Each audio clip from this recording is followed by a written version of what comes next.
त्रिदेव त्रिकालदर्शी हैं। जो घटित हो रहा होता है उसमें त्रिदेव हस्तक्षेप नहीं करते, इसलिए कि प्रायः वो नियति से हस्तक्षेप करना होता है या किसी की जीवन यात्रा हेतु उस घटना का घटित होना आवश्यक होता है ना स्वामी? आपने ये भी कहा था कि युद्ध किसी एक व्यक्ति के साथ नहीं, एक मानसिकता के साथ होता है। लोहितांग आत्मबोध होने के पहले वो कितना विनाश कर चुका होगा, इसकी कल्पना हम और आप भली भांति कर सकते हैं। लोहितांग अपने कृत्यों से उत्पन्न होने वाले परिणामों के लिए स्वयं उत्तरदायी होगा पार्वती।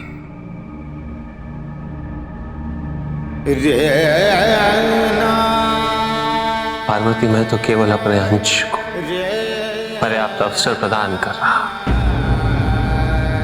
उचित मार्ग पर चलने के लिए। क्या करना इसका निर्णय तो लोहितांग को स्वयं करना होगा। किंतु इस सब का परिणाम क्या होगा?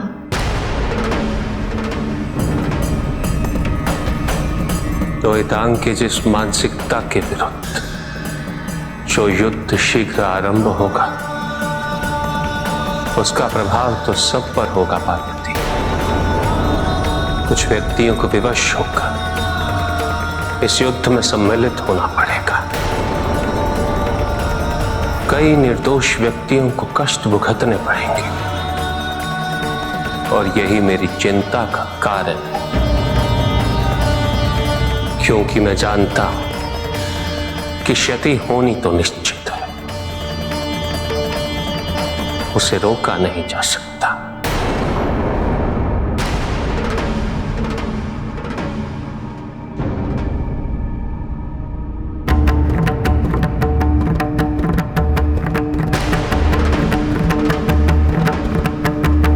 आपका संकेत किस ओर है स्वामी?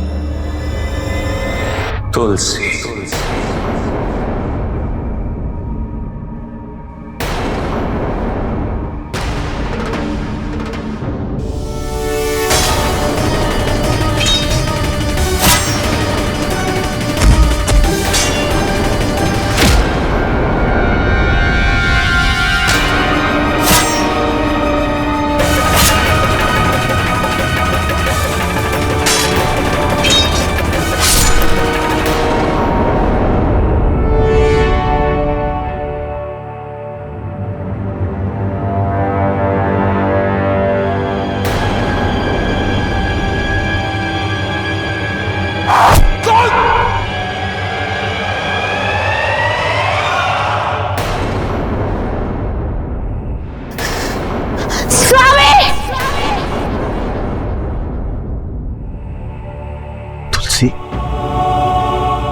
स्वामी, स्वामी आप ठीक?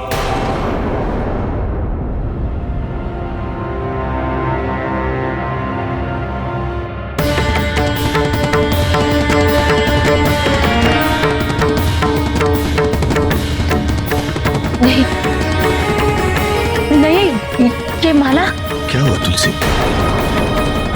स्वप्न? युद्ध, मैंने देखा कि कोई आपको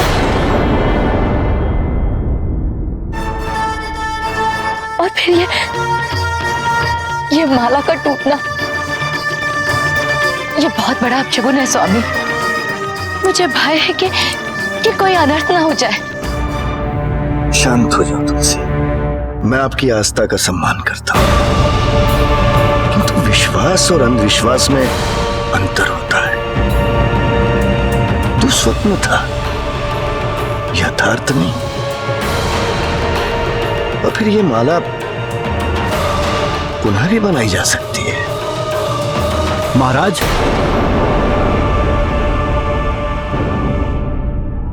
आप विश्राम कीजिए।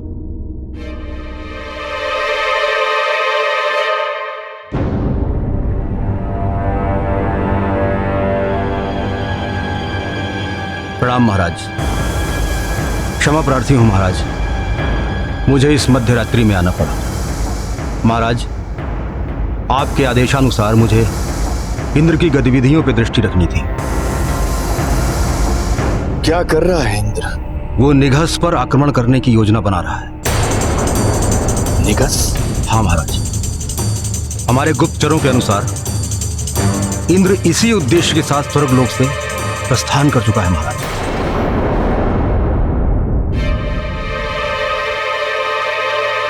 जहां एक और युद्ध का भय है, वहां इंद्र जैसा सुरक्षित व्यक्ति युद्ध की चिंता ना करते हुए निघस पर आक्रमण करने चाहे। निसंदेह कोई महत्वपूर्ण कारण ही होगा। सेना को तैयार रहने के लिए बोल दीजिए और हमारे अगले आदेश की प्रतीक्षा कीजिए। जो आज्ञा महाराज।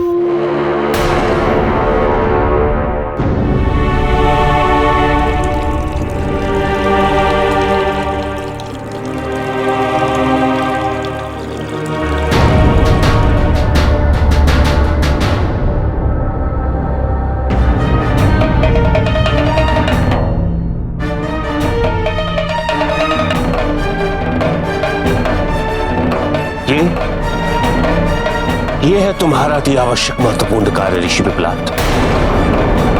इस कार्य के लिए तुम मुझे प्रतीक्षा करवा रहे थे। इस स्थान को कभी मेरे पिता ऋषि दधीची सींचते थे। इन्हें पोषण की आवश्यकता है और अब इनका अभिभावक होने के नाते इनकी आवश्यकताओं का ध्यान रखना मेरे लिए महत्वपूर्ण है। ऋषि पिपलाद, ये मेरा अपमान है। मेरी उपेक्षा करके आप मुझे अपमानित कर रहे हैं और मुझे मेरा अपमान स्वीकार नहीं। लोहितांग,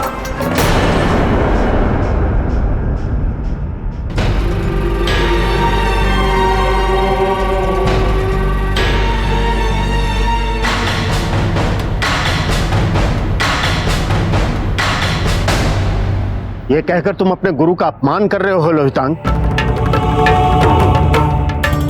ऋषि पिपलाद, मैं अपने शिष्य की अशिष्टता के लिए आपसे क्षमा मांगता हूं।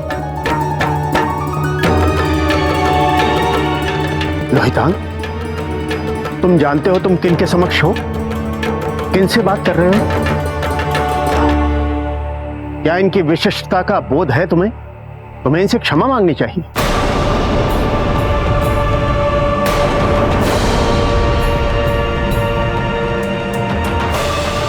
नहीं देवकंपल, लोहितांग को क्षमा मांगने की कोई आवश्यकता नहीं, क्योंकि मैंने लोहितांग की बात को इतनी गंभीरता से लिया ही नहीं।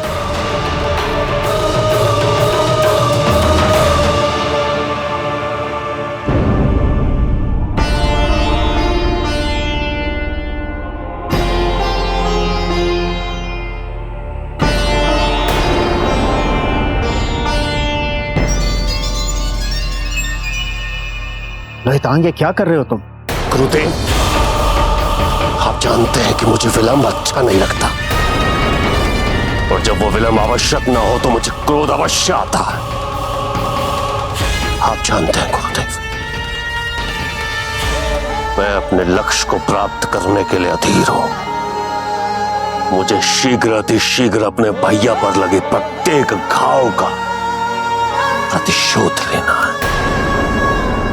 प्रतिशोध लेना है प्रत्येक अत्याचार और अन्याय का, जिसका स्रोत स्वयं देवों के देव महादेव है।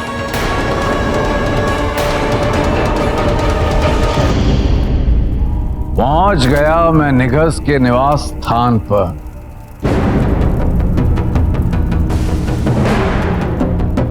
सबने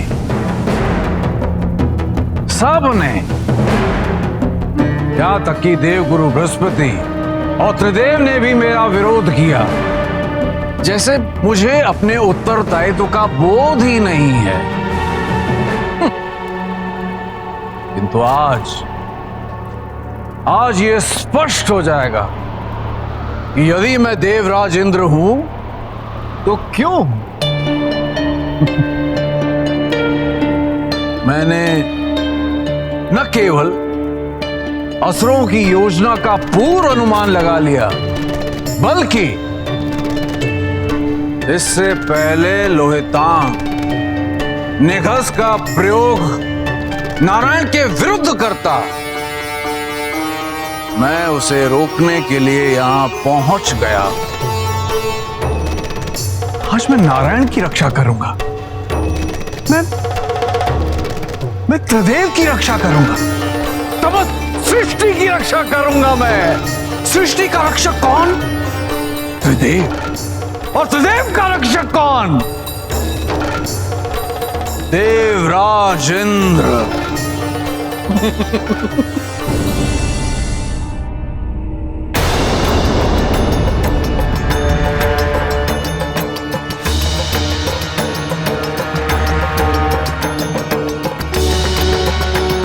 क्या तुम्हारे सभी महत्वपूर्ण कार्य संपन्न हुए ऋषि पिपला?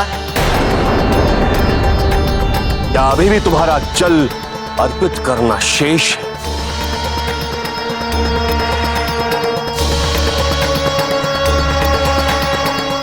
कार्य तो कई शेष है,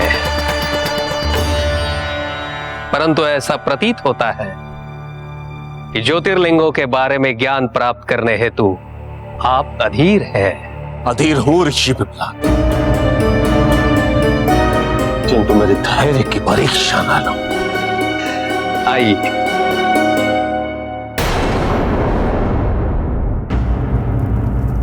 लोहितांग, तुम्हें क्या लगा था कि तुम शंखचूड़ से मित्रता कर मुझे पराजित कर लोगे? मुझे? नहीं, तुमने मेरा न्यूनांकन कर बहुत बड़ी मूर्खता की, बहुत बड़ी। अब तुम्हें ज्ञात होगा कौन है देवराज इंद्र, क्या है देवराज इंद्र और क्या है देवराज इंद्र की रणनीति। तो कहिए, अब कौन से ज्योतिर्लिंग के बारे में जानना चाहते हैं आप?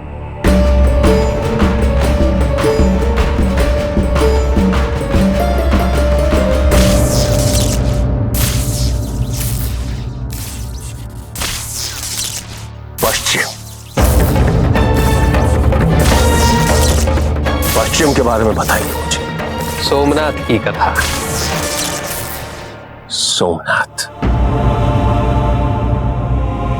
बताइए, सोमनाथ की कथा के बारे में बताइए मुझे।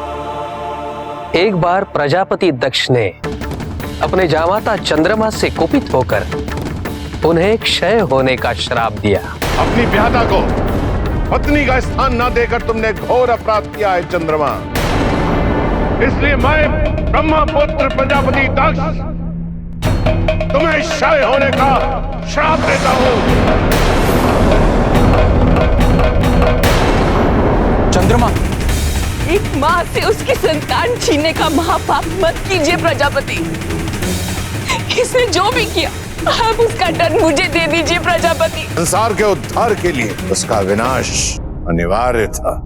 चंद्रमा को ठीक करने का एक उपाय है, महामृत्युंजय मंत्र। कहते हैं मार्कंडेय ऋषि ने महामृत्युंजय मंत्र का जाप कर उसे सिद्ध किया और अपनी मृत्यु पर विजय प्राप्त की। महादेव ने उन्हें वरदान देते हुए कहा था कि जो कोई भी महामृत्युंजय मंत्र का जाप करेगा उसकी अकाल मृत्यु कभी नहीं होगी। परंतु समाधान का मार्ग दक्ष ने बंद कर दिया है, शिव को श्राप देकर उन्हें पूजा अर्चना से वंचित कर दिया है। मैं आपको श्राप देता हूं कि आज के पश्चात संसार में कोई भी कहीं भी आपकी पूजा नहीं करेगा। मुझे महामृत्युंजय मंत्र देने में कोई आपत्ति नहीं होती यदि शिव श्रापित नहीं होते। जब उनकी पूजा ही नहीं हो सकती तो मंत्र लेकर आप करेंगे क्या? फिर क्या हुआ? चंद्रमा का क्या हुआ? जब दक्ष ने शिव को श्राप दिया तब शिव शक्ति से अलग थे। मतलब शिव के केवल एक भाग को ही श्राप लगा। शिव का दूसरा शरीर यानी सती अब भी श्राप से मुक्त है। यदि हम सती की पूजा करें, संभव है वही हमें चंद्रमा की मुक्ति का उपाय बताए। आप इनकी पूजा कैसे कर सकते हैं? इन पर तो श्राप है। इनके पुत्र का दोष शापित शिव की पूजा से ही दूर हो सकता है। आप शिव को धारण करें, फिर हम शिव की पूजा करेंगे तो संभव है शिव हमसे प्रसन्न होकर इनके पुत्र के सारे दोष दूर कर दें। प्रजापति दक्ष यदि बिगाड़ना जानते हैं तो बिगड़े को संवारने की शक्ति भी रखते हैं। मैं एक नया ग्रह बनाऊंगा जो चंद्रमा की कमी पूरी कर देगा। ओम त्र्यंबकम यजामहे सुगंधिम पुष्टिवर्धनम पूर्वारुकमेव बंधनाम मृत्योर्मोक्षयमामृतम। महामृत्युंजय भी अब चंद्रमा की अकाल मृत्यु को नहीं रोक सकता। बस कुछ ही क्षणों में मेरा नया ग्रह व्योम बनने वाला है।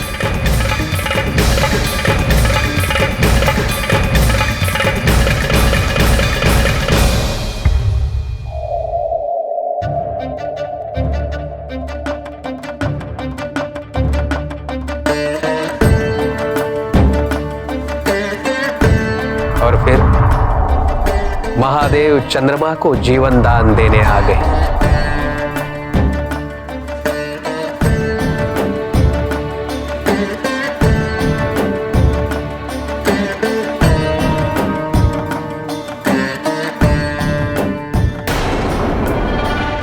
आपने मुझे श्राप से मुक्त करा दिया। प्रजापति के श्राप से मुक्त नहीं हुए हैं चंद्रदेव। आपने रेवती से अपनी सहमति से विवाह किया, अतएव उन्हें अपनी पत्नी का सम्मान और अधिकार देना आपका कर्तव्य है, परंतु आपने अपने कर्तव्य का पालन नहीं किया और ये एक अपराध है। और अपराध के उत्तर में दंड मिलना निश्चित है। प्रजापति दक्ष ने चंद्रदेव को दंड देकर बिल्कुल सही किया। कोई सामान्य पिता होता तो आपका अवश्य क्षमा कर देता, किंतु वो सामान्य नहीं, वो प्रजापति दक्ष। इस समाज के संचालन का उत्तरदायित्व उनके कंधों पर। यदि वो अपने जमाता को क्षमा कर देते तो इस समाज में गलत संदेश पहुंचता। मुझे अति प्रसन्नता है प्रजापति ने अपने पारिवारिक संबंधों को त्याग कर न्याय धर्म का पालन किया। माफ कर दीजिए प्रभु, मैं आपको वचन देता हूं कि रेवती को मैं भविष्य में पूर्ण सम्मान दूंगा। फिर क्या हुआ? चंद्रदेव का अपराध क्षमा योग्य नहीं, परंतु सृष्टि के हित के लिए मैं इन्हें जीवन दान अवश्य दूंगा।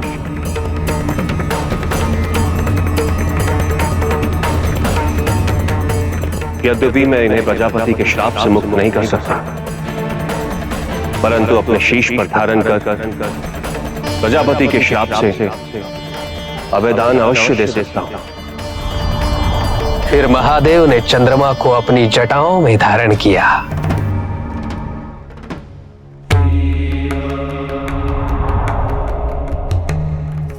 हर हर महादेव! हर हर महादेव! प्रजापति दक्ष के श्राप के कारण मास के 15 दिवस तक आपका क्षय होगा चंद्रदेव, और प्रतिदिन आपका आकार छोटा होता चला जाएगा, परंतु मेरे अवधान के कारण फिर 15 दिवस प्रतिदिन आपका आकार बढ़ता चला जाएगा और आप पूर्णिमा को अपने वास्तविक आकार में आ जाएंगे और आपका ये चक्र हर माह सृष्टि के अंत तक चलता रहेगा। महादेव, मैं इस स्थान पर आपका भव्य मंदिर बनाऊंगा और आज से इस स्थान को सोमनाथ तीर्थ के नाम से जाना जाएगा। और इस प्रकार महादेव ने चंद्रमा को प्रजापति दक्ष के श्राप से अभयदान देकर समस्त लोगों का कल्याण किया।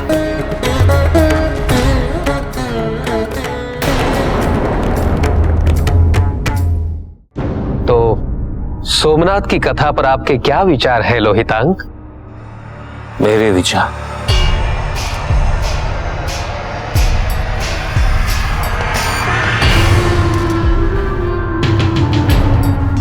इससे तो यही स्पष्ट होता है ऋषि पिपलाद कि महादेव तो स्वयं धार्मिकता की पराकाष्ठा है। उन्होंने सदैव वही किया जो उचित है। प्रजापति के विद्वेष का उन पर कोई प्रभाव नहीं था, किंतु जब प्रजापति दक्ष के कृत्यों से समस्त लोगों के कल्याण पर प्रश्न उठा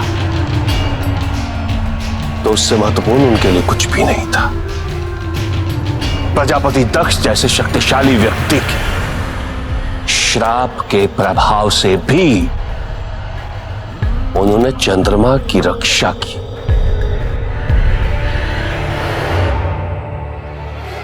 ये केवल यही दर्शाता है ऋषि पिप्पलाद कि उनसे शक्तिशाली कोई भी नहीं।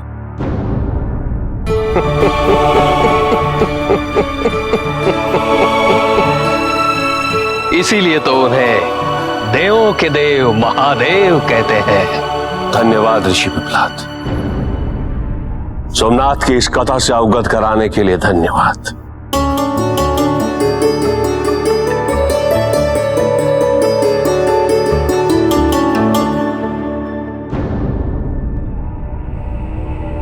इस कथा से दो बातें स्पष्ट है गुरुदेव।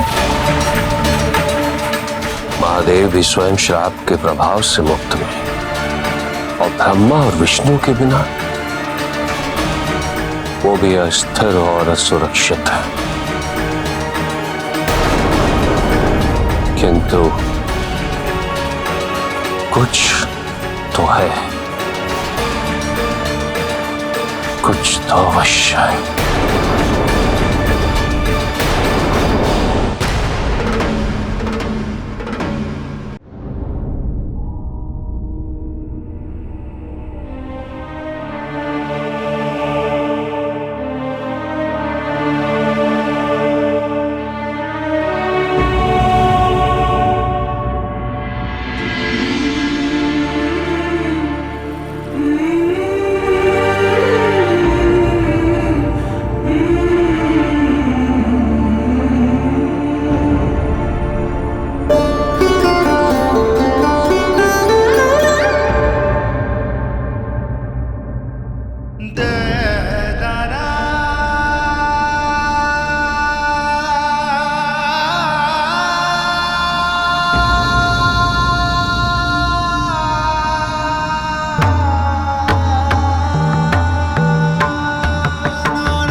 आप यहाँ? जब भी तुम व्याकुल होती, चिंतित होती हो, शांति चाहती हो, तो सदैव यहीं आती हो तुम। हाँ स्वामी,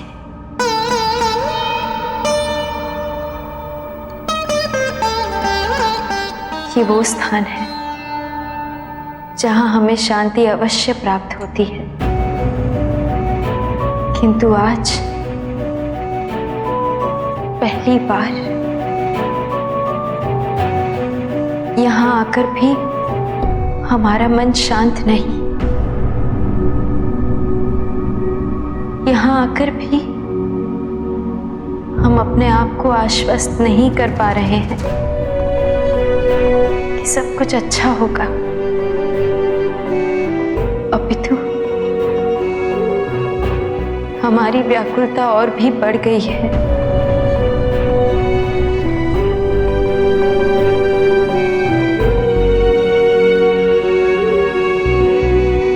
स्वामी, आपने और हमने मिलकर इस वृक्ष को पोषित किया, केवल वर्षों तक नहीं, युगों तक, ताकि ये स्वस्थ और सजीव रह सके। किंतु आज जब हम इस वृक्ष को देख रहे हैं तो हमारे मन में केवल एक ही विचार आ रहा है कि लोहिता किसी का विपरीत कार्य कर रहा है। धीरे धीरे प्रयासरत है वो जानकारी एकत्रित करने में,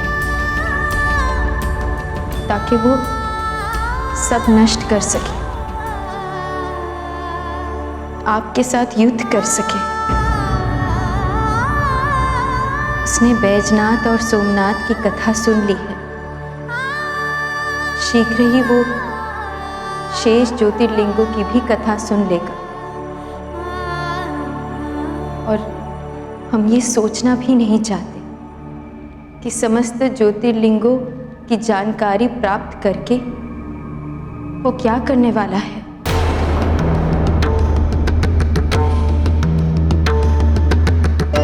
हाँ पार्वती, उसे 2 ज्योतिर्लिंगों की महिमा अवश्य ज्ञात होती है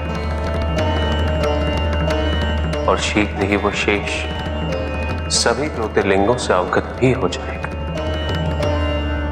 उसके उपरांत वो मुझे चुनौती अवश्य देगा। यही होना है पार्वती, हमें इसे स्वीकार भी कर लेना चाहिए। पर इससे बड़ा और अधिक महत्वपूर्ण सत्य एक और है पार्वती, ये वृक्ष।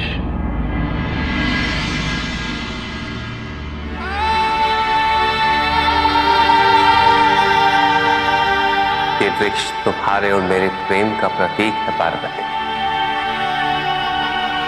तुम्हारा मन यहां शांत इसलिए होता है पार्वती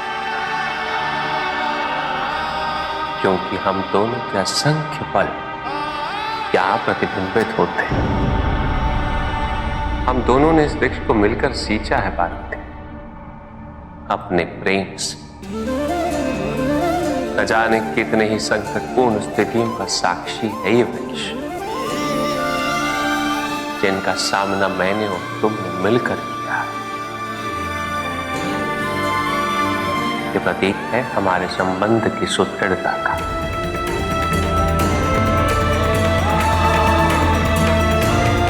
चक्रवात कितना ही प्रबल क्यों ना हो पार्वती, वो वृक्ष की कुछ डालियों को क्षति अवश्य पहुंचा सकता, उसे हिला सकता, किंतु जब तक वृक्ष की जड़ें सुदृढ़ है तब तक चक्रवात भी वृक्ष को गिरा नहीं सकता पार्वती। उसी प्रकार जब तक किसी संबंध की जड़ स्वस्थ और सुदृढ़ हो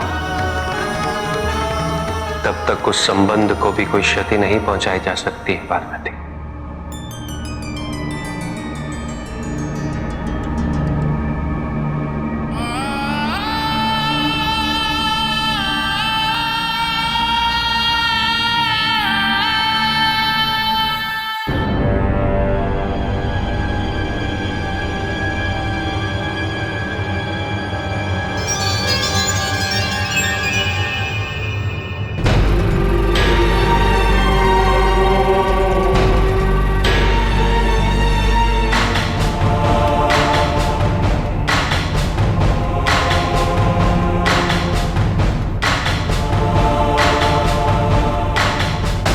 क्या बात है लोहितांग, तुम बहुत क्षुब्ध प्रतीत हो रहे हो। गुरुदेव पिपलाद केवल मुझे भक्त कथाएं सुनाई जा रहा है।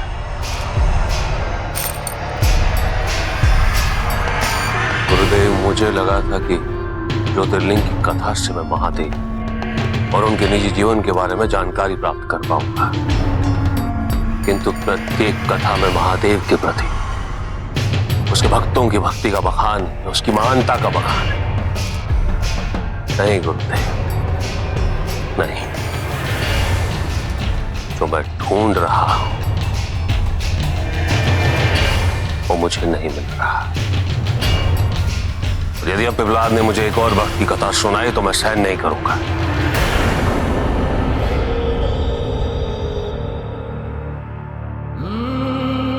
लोहितांग, तुम भौगोलिक क्रम में ना चलकर ऋषि पिपलाद से वही प्रश्न करो जिनके उत्तर तुम जानना चाहते हो, क्योंकि मैं इतना अवश्य जानता हूं कि महादेव के बारे में जानकारी इतनी विस्तृत है कि उस महासागर में कहीं तुम अपने मूल उद्देश्य को न खो बैठो। इसलिए अपने प्रश्नों से ऋषि पिपलाद के उत्तर को सीमित करो, अन्यथा तुम्हारा बहुत समय व्यर्थ होगा। उचित है गुरुदेव।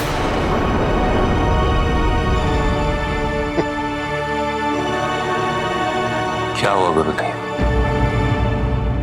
कहीं इस मुस्कुराहट का कारण ये विडंबना तो नहीं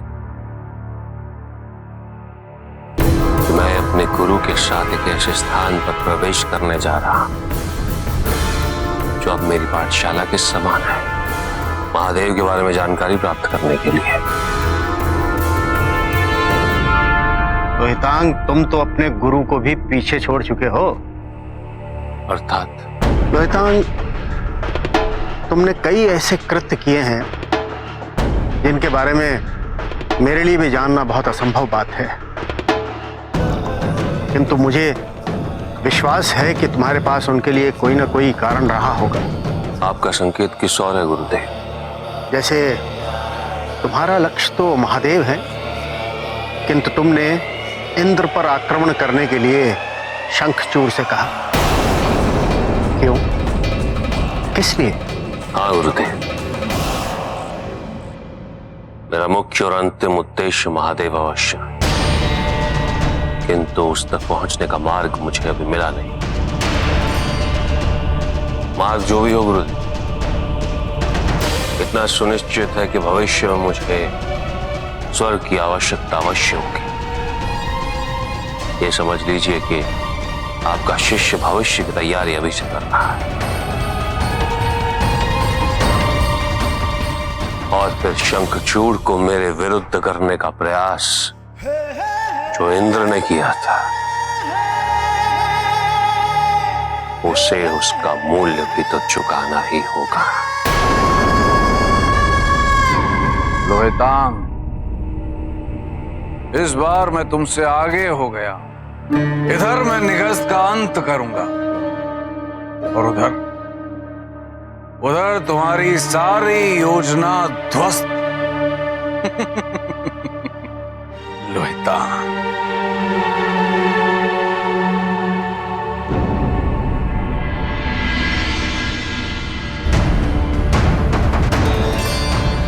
आज्ञा करें देवराज। देवताओं की सेना को लेकर हम निगस्त पर आक्रमण करेंगे। किंतु देवराज, गुरुदेव बृहस्पति इस बात से सहमत नहीं है कि हम निगस्त पर आक्रमण करें। मैं यहाँ तीनों लोगों की रक्षा करने का प्रयास कर रहा हूं और तुम दोनों मुझसे तर्क वितर्क कर रहे हो। देवगुरु के विचारों का सम्मान मैं भी करता, किंतु जब प्रश्न मेरे दायित्वों का हो तो उसके समक्ष कोई भी संबंध मेरे लिए महत्व नहीं रखता है। जाओ, देवताओं की सेना लेकर आओ।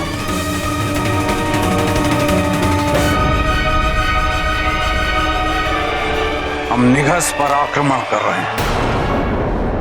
मैं इंद्र को रोक सकता हूं। महाराज क्षमा कीजिएगा, किंतु इंद्र और निगस्त के युद्ध में हमारा हस्तक्षेप करना उचित होगा क्या? मैं मंत्री जी की बातों से पूर्णतः सहमत हूँ। हमें अपनी सेना की तैयारी इस प्रकार युद्ध में व्यर्थ नहीं करनी चाहिए। हमें अपनी सेना का ध्यान एवं ऊर्जा का प्रयोग इंद्र से युद्ध एवं स्वर्ग पर विजय प्राप्ति हेतु ही करनी चाहिए। मैंने लोहितांग से एक बात सीखी है। असुर प्रत्येक समय देवताओं से इसलिए पराजित हुए क्योंकि वो कभी एकजुट नहीं हो सके। आपसी द्वेष के कारण वो कभी भी देवताओं के समक्ष एक सशक्त विरोधी बनकर प्रस्तुत नहीं हो सके।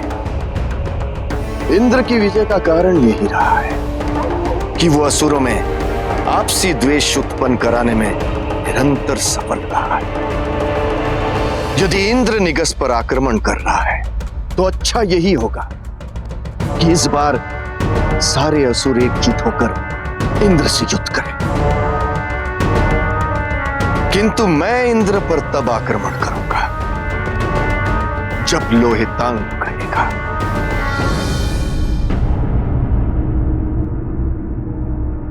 उत्तर या दक्षिण? ना उत्तर ना दक्षिण ऋषि पिपला।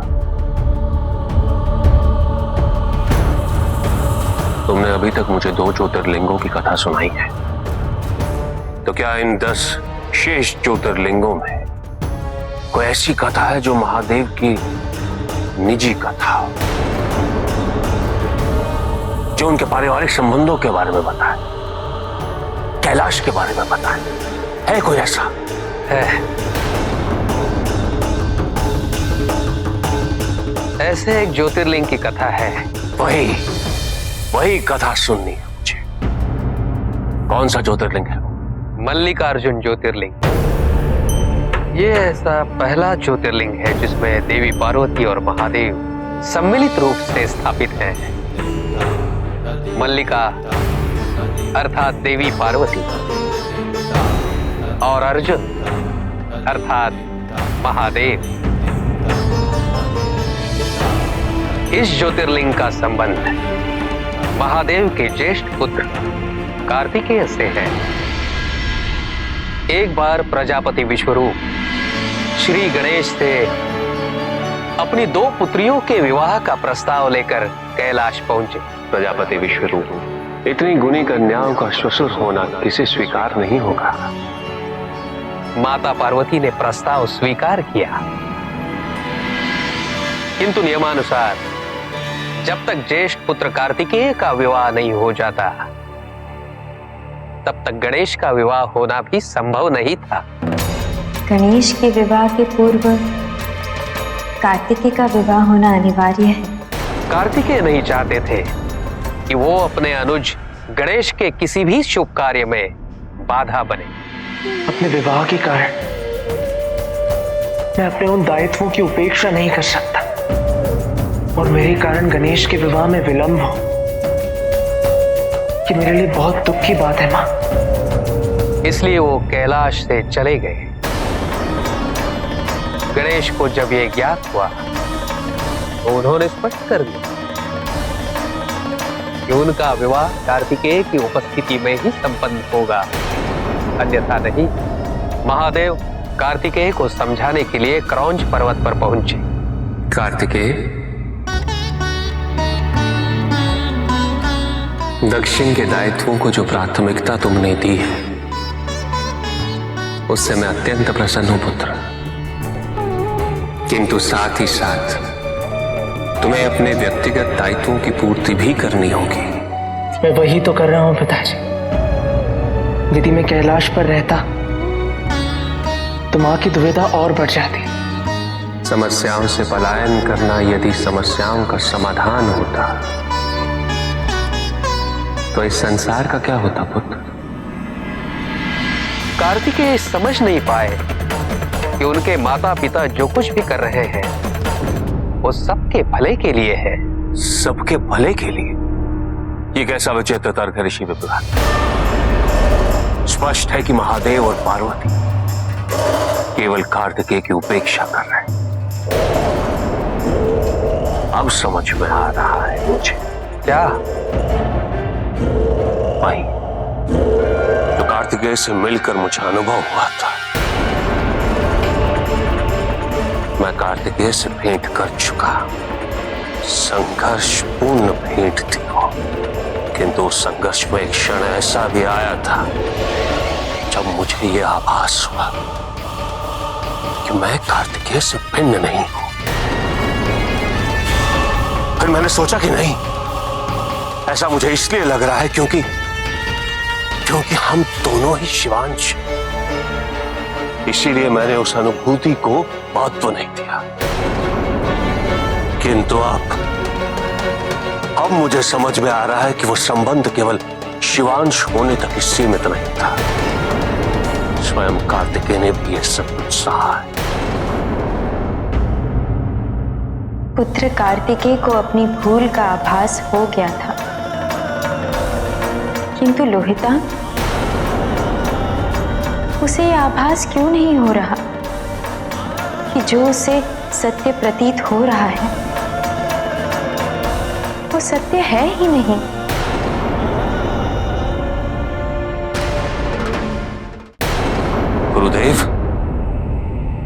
गुरुदेव, गणेश को महत्वपूर्ण घोषित करने के लिए स्वयं महादेव पार्वती ने सदैव कार्तिकेय की उपेक्षा की है।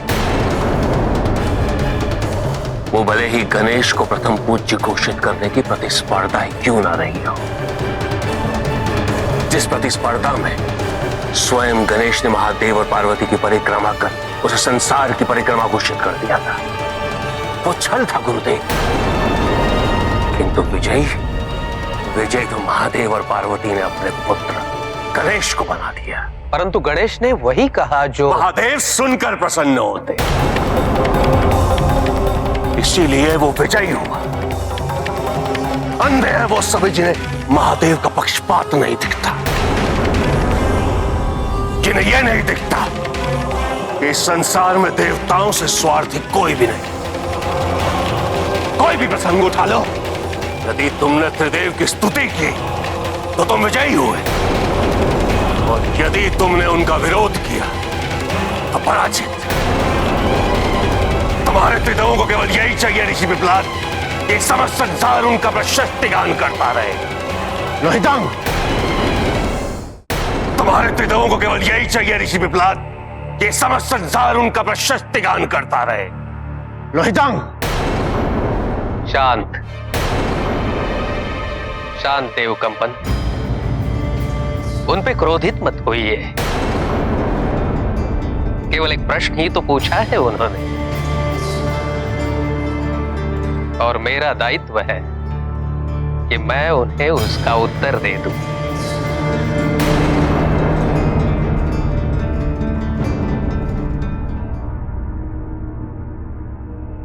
आपने ठीक कहा लोहितांग, स्तुति करने से हम विजयी हो जाते हैं। स्तुति का महत्व इसलिए नहीं कि त्रिदेव उसे चाहते हैं, स्तुति का महत्व तो इसलिए है कि वो हमारे लिए आवश्यक है। आप अपने गुरुदेव को प्रणाम करते हैं इसलिए नहीं कि देवकंपन की ऐसी इच्छा है, अपितु इसलिए कि आप जानते हैं कि ऐसा करना आपके लिए आवश्यक है।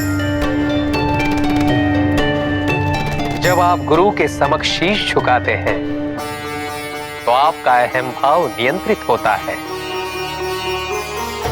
ना? अर्थात मनुष्य के सबसे बड़े शत्रुओं में से एक अहम भाव से हम मुक्त हो जाते हैं।